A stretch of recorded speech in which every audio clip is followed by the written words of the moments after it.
Hello everyone, welcome to Pensive Politics with Mr. Watson. I am indeed your host, Christian Watson, and guys, I am so happy to be back with you doing one of my monologues. It has been a very long while.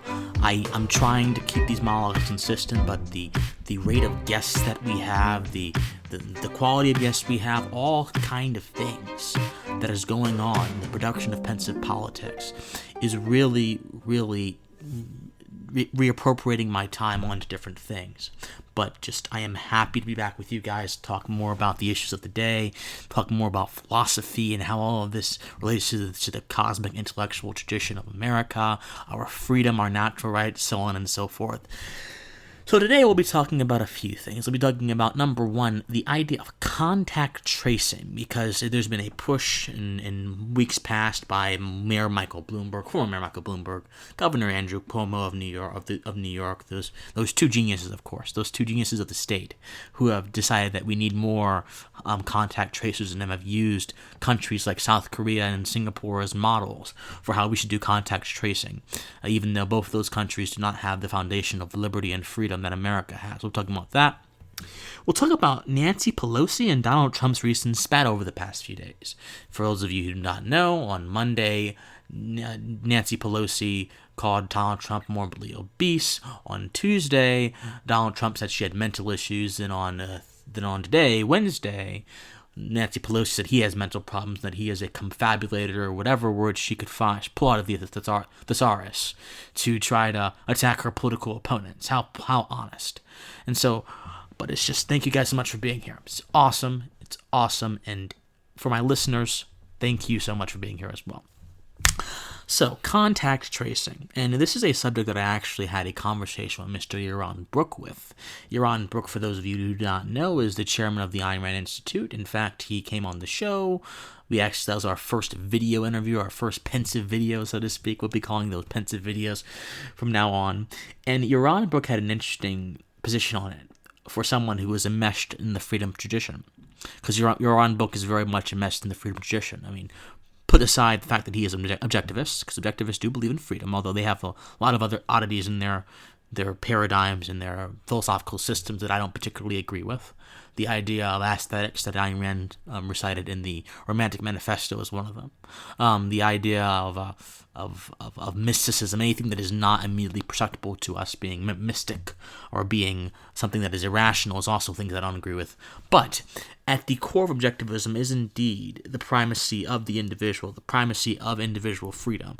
And with the primacy of individual freedom, what you get when you have a society, or not a society, because society is not this grandiose thing that folks think it is. Society is really just you and me collaborating. Society is the sum of micro interactions that take place in individualized settings. When a government is situated around the individual, you have more prosperity for the individual, not because the government is doing anything for the individual, but because the individual is free to do things for themselves. So when you have an objectivism viewpoint, you tend to have a philosophy or a identity that is much better for the individual. So while I agree with objectivists on that, I think that they're wrong on numerous issues. But even amongst objectivists, Yaron Brook has a very controversial opinion. And his opinion is that contact tracing should be utilized to protect public health. Misnomer. To protect individual health. Yaron, like me, thinks the idea of public health is dubious. It's a misnomer. It's principally and philosophically corrupt, in my opinion. Yaron does not think that the idea of public health is really something that we need to cling on to. But he does think the idea of individual health, and health is really an individual trait, is that which we need to respect and adhere to. So Yaron certainly thinks that contact tracing can be used to protect individual health, and many people in the natural rights tradition, many libertarians or conservatives who are concerned about protecting the individual's rights, will also, in some instances, agree that you need to do some things like that to protect individual rights, and there can be an argument made for it too. But contact tracing, for those of you who do not know, is this idea that if you have been infected, and given the fact that the incubation period for the virus is so many days, many folks don't know if they're infected. If you've been infected, then the government or people, private institutions enabled by the government, overseen by the government, under the auspices of the government, are enabled to go back in the history of people that you've interacted with in the past, however many days, track them down, tell them about your condition, track you down, try to get you to isolate, things of that sort. And in some countries, this has been done voluntarily. Actually, in most countries, this has been done voluntarily. In some, like India, this has not been done voluntarily. In fact, in some, this has been mandatory. Mandatory at gunpoint, mandatory at the risk of going to prison if you don't comply. It's just been mandatory. It's been something that is just very, very devilish almost in how it's enacted. And so most lovers of liberty or individual rights or freedom will immediately say, well, if this jeopardizes my right to privacy, we don't want it. And that is a good instinct to have. That is a good first instinct to have. That is good. I don't mind that. I'm actually happy that some folks have that instinct. That makes me very happy. Because if you have that instinct about any sort of action like this, that means that you are in a propitious position to preserve that which allows you to have lifeblood, that which allows you to flourish, your rights. If you're in a propitious position to do that, then guess what? You're in a propitious position to live. But when you stay with that viewpoint, you do not progress beyond a certain mode of thinking, and you become just like the static thinking enemies of freedom, static thinking evangelists of statism, static thinking evangelists of collective action, your mind transfers to stasis. Stasis means that which does not change, that which is settled and ordered forever, and there's no dynamism, there's no excitement, there's no spark, it's just how it is. But freedom is not just how it is. Freedom is a dynamic truth that is inherent to each and every one of us. So when you stay in a certain argumentative mode for more than a while, for more than a certain period of time, where you just stay there permanently or mostly, and you cling to that argument, not only are you embracing the idea of stasis, and therefore harming and affecting your mind with a bad habit that will disable it from being able to argue effectively for your positions, for your heart's contents in the future, you're also not using the arguments that are at your disposal to the fullest of their ability to be used. But you're not. So that is what I really want to focus on when it comes to contact tracing. Privacy is a very important right. Privacy, all rights of the individual are actually very, very, very, very, very, very, very important. But guess what? And this is going to be very, very important for you guys to hear. Guess what? Just because privacy is that which is threatened more immediately does not mean privacy is that which is only threatened. There are plenty of other rights that are threatened by contact tracing. And you have to go deeper than one of them. Because when you say privacy is the reason I don't want contact tracing, guess what happens? Folks can say, well, your privacy on a scale, on a utilitarian scale, utilitarian calculus, and we'll go into the problems with utilitarian calculus in a moment. On a utilitarian calculus, your privacy does not matter as much as my safety. All this equivocation nonsense, this linguistic wizardry, this deception of the highest order, this sort of spiritual confusion in the ideas realm, the cosmic realm. I can just see like a swirl of stardust that is blackened by confusion going around our heads invisibly and just making us think all these nonsense thoughts, and I can see it. It's disgusting me, actually. I can see it. I can literally see it. And we have to dispel that stardust of confusion and embrace a more clearer path. And you don't do that by keeping with one single argument. You must go beyond the privacy argument. You should mention the autonomy argument. The fact that contact tracing violates my sovereignty as an individual, not only not to be monitored, but simply to be left alone to my own devices. It violates my sovereignty as an individual to associate as I would like, in the sense that people who have supposedly been exposed, even if those people are negative, even if those folks have respirators on or masks on, whatever, they're still being urged and even in some instances compelled to stay away from me. It violates literally the entirety of my being. And guess what, guys? Rights are never, ever, ever, ever, ever, ever less than problems they face. Rights are never less than problems they face. There have been a lot of folks who have told me, well, Christian, you must balance rights between security. No, because rights are security. It is a oxymoron. It is a false dichotomy to say rights versus security. No, rights are security, my friends. Rights are security. They're actually security of the most permanent and highest order. They're actually security that does not go away. That is inviolable, sacred security. They have a certain sanctity to them. Rights are security. They are not mutually exclusive. Partition from security. Rights are indeed security. Simple as that. And so, when we don't have our rights, we don't have our security. And folks may say to that argument, well, Christian, we mean bodily security. We mean, being healthy and everything. But guess what?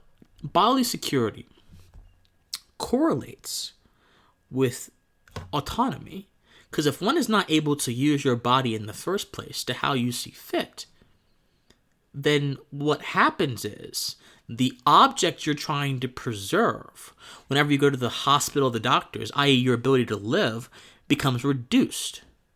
Freedom is inherently connected to being able to live life. Simply existing and not in space, simply existing in space and staying there statically is not living, my friends. That's existing. It's not living.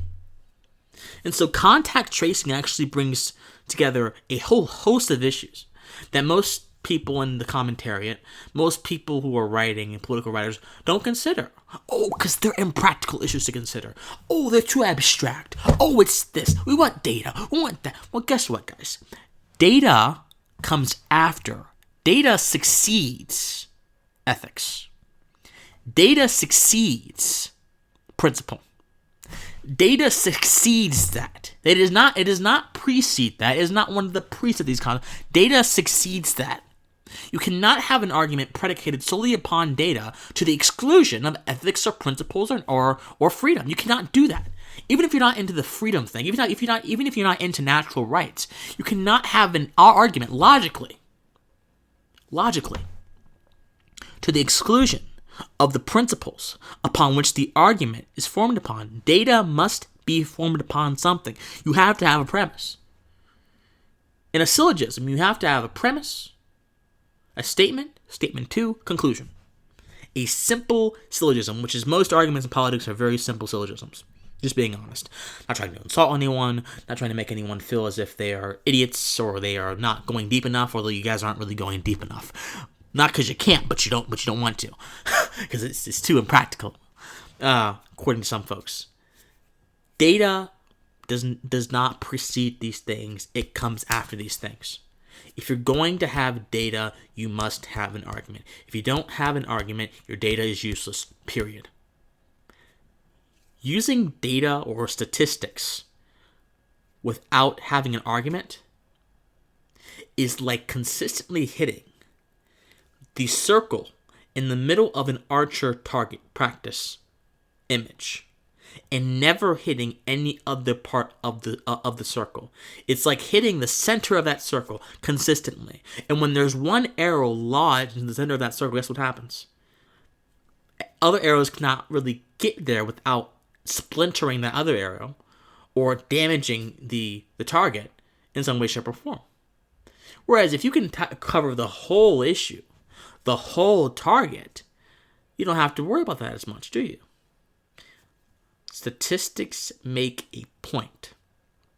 But an archer of truth, an archer of political truth, is not just concerned with making a point, my friends. An archer is concerned with hitting the whole target. Because if you hit the center of a target and that target is still walking, what do? You still have an entire mass a flesh that you haven't hit yet.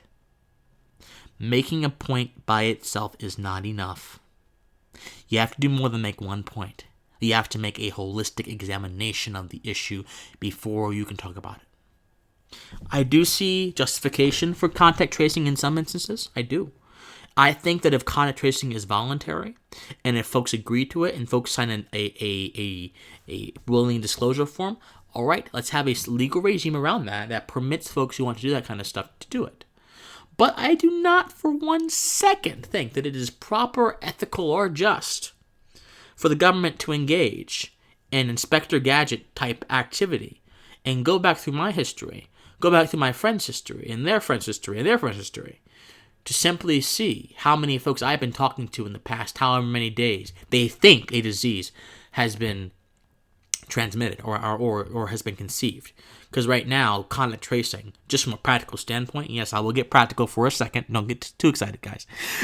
Just from a practical standpoint, without actually knowing a lot about this disease, we can't really effectively contact trace. But that can be fixed once we have more information about it, which is why it's not really a good argument to make those people who hate contact tracing, because if this is the problem with practical arguments. If you say this cannot work, what if it works one day?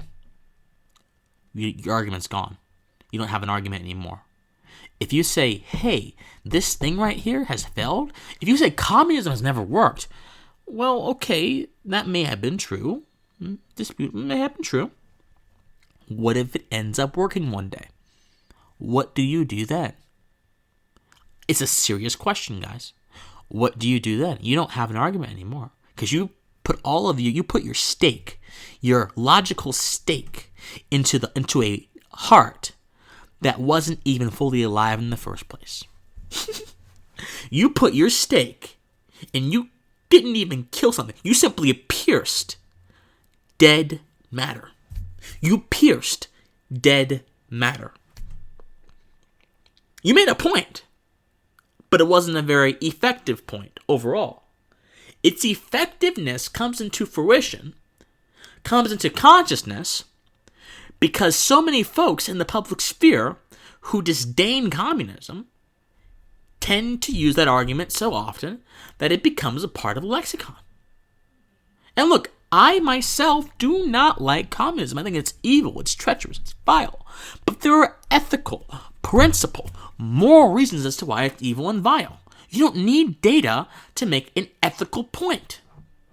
Similarly, this coronavirus has exposed a cult of data, a cult of scientism that is actively ignorant of individual rights, that is actively ignorant of the human condition, that is actively ignorant of anything that will actually have permanent principal effect in both preserving rights and preserving our security, that is actively ignorant of anything that is not crunched down or reduced to numbers. Guess what? As the great Roosevelt Lane said, and Give Me Liberty, as the great Roosevelt Lane said, we need to look more at people and circumstances and empirical observations of people and circumstances more than we do at numbers and of metrics, of magical metrics that are being used like a input-output machine to find solutions. There is no input-output machine for the coronavirus. There is no input-output machine for finding answers to complex problems in life. There is an input-output machine in terms of effort, of course, but effort does not necessarily give you the answer that you may need into any problem, right? So if you put effort into work, well, you'll get something out of that. It's not as short what you'll get out of that. But if you put effort into your work, something will come about it. It may be small, it may be large. It may be insignificant, it might be significant. It might be propitious, it might be disastrous, whatever it might be. So there are certain principles, there are certain universals to the natural law and to natural rights in general and to the natural order that we should understand. You sow, you reap. But you cannot reduce very complex questions to this kind of framework. You cannot do that and still be argumentatively sound. So that is where I stand on it, guys. You have to really attack contact tracing at its root. You cannot rely on data, because guess what? The data is what a lot of folks are using to push these pernicious ideas. You must couple data and statistics and all that kind of stuff with a reliance, with a sort of a sort of guiding lens, a guiding principle, a guiding prism of philosophy. I don't care if you're not even in the freedom tradition like I am. You can do other things as well. So that's what I think about contact tracing. I think that it's a bad idea for ethical reasons, and I think that we need to really find a different way. If it's not forced and if it's voluntary, then you can do it. But guess what? It's going to be very hard to voluntarily go back through a bunch of people's records and their activities and make them keep a log of their activities or what have you to try to find a solution to a disease that we don't know very much about. That's not very effective or ethical, in my opinion. Anyway. Nancy Pelosi, we got 10 minutes left. Nancy Pelosi is calling today. Wednesday, she said that the president is acting like he has doggy doo on his shoes. And just for you guys who didn't hear at the beginning of the show or who don't know, on Monday, Nancy Pelosi called the president morbidly obese. On Tuesday, the next day after, the president said, I don't address that. Then he said that she had mental problems. And today, on Wednesday, she's saying you're acting like you have doggy doo on your shoe, and you are a some big word that escapes me right now.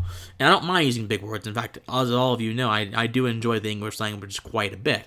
But some very odd word that Nancy Pelosi has absolutely no business using, by the way, because she probably didn't even know what it means. She said that's what it is. Listen, guys, governance, when you're in a collaborative body, what you're dealing with two things. You're dealing with political passions, and you're dealing with natural human instincts. When you couple political passions, which go beyond the scope of natural human instincts, and the scope of natural human instincts, guys, is related primarily on an individual level, whereas political passions by their nature are related primarily on a fundamental, universal, wide-scale level, you get very, very precarious situations. You get humanity at its worst. You get individuals not thinking intellectually or logically, but thinking how they would think if they were an avatar or if they were a representative of what they think a broad swath of their support base thinks. You have a sort of odd shamanism and odd channeling of the passions of various bases being conveyed through both Trump and Pelosi respectively. And this really underlies that dichotomy between the human instinct and the political passions that all culminate together and synchronize together within the political context. This is some interesting stuff, guys. Because it would lead you to believe that both Pelosi and Trump are essentially fourth graders. But when you looked at a lot of Americans read on a certain level, I don't know exactly what level it was, but I do know it was a grade school level. When you look at the average attention span of a reader, which is a few seconds at the highest and a few moments at the highest as well, depending on the kind of article they're reading, when you look at a lot of the digitization, the effect of the digitization of a lot of medium on attention spans and on actual study, and you see the negative when you look at that kind of stuff, and again, data is not everything. We should look at people over data, but sometimes data, when it's informed by ethical presupposition, can be good. So when you look at all that kind of stuff, I'm not even saying that stuff is right either. I'm saying this is what these politicians look at, because they're small-minded. They can't really go beyond that and look at principle. When you look at that kind of stuff, it makes sense as to why they're acting like how they're acting. It makes total sense. It's the same reason those in the British Parliament still has House of Commons. It's the reason they still have that the Prime Minister's questions. Not because they really want to they really want to go back to the 1700s and shout and act like they're a bunch of royal barristers and royal politicians in a court. No, not because of anything like that. Not because they actually want to get involved in this sort of archaic haggling. that really makes no sense and just channels some of the more broader cultural aspects of Britain, but simply because that is what is expected of them vis-a-vis tradition. And there are a lot of folks in Britain that are traditional, although with the rise of republicanism in Britain, that's kind of changing, that want that kind of stuff, that want that kind of activity, that want that kind of performance from them. That's what you're seeing here. You're seeing Pelosi and Trump have a tension between their natural instincts and political passions and channel that tension to the expectations of their base. This makes sense because Donald Trump is the head of the Republican Party at the moment. He has a massive base which has delivered the Republican Party a lot of victories the past few years. And then Nancy Pelosi, right now, is the headmaster almost of the Democratic Party, at least in the House and in Congress. And she is a sort of wise lady, a sort of sage almost of these people. Of these politicians. Whenever AOC acts up, who do they call? Nancy Pelosi. Nancy Pelosi is the matriarch of the Democratic Party. So, in those two roles, they have to embody a certain type of expectation. If they do not embody that expectation, they fail their base. That's why, if you're a Republican, you're expected to support Republican candidates. If you don't, you fail your base, allegedly. Well, I guess you do fail your base. You don't really fail anything beyond that. You don't fail in anything meaningful. You fail in being you fail in being simple-minded. You fail in being a sort of a intellectual slave to an institution. You fail at being complicit. Is what you fail at when you don't support principle over party. That's what you fail at. You don't really feel anything meaningful. So don't worry about that. But Democrats are expected to do the same exact thing. If they don't support the candidates, guess what? They fail their base. They fail their party. And we have to recognize this. Not to deride anyone, not to attack anyone, but to truly understand that cosmic tension between our instincts, that which comes natural to us, and a superficial, artificially imposed set of standards that we are expected to push forward through our instincts, i.e. the, indeed, political passions. That's what we're seeing there.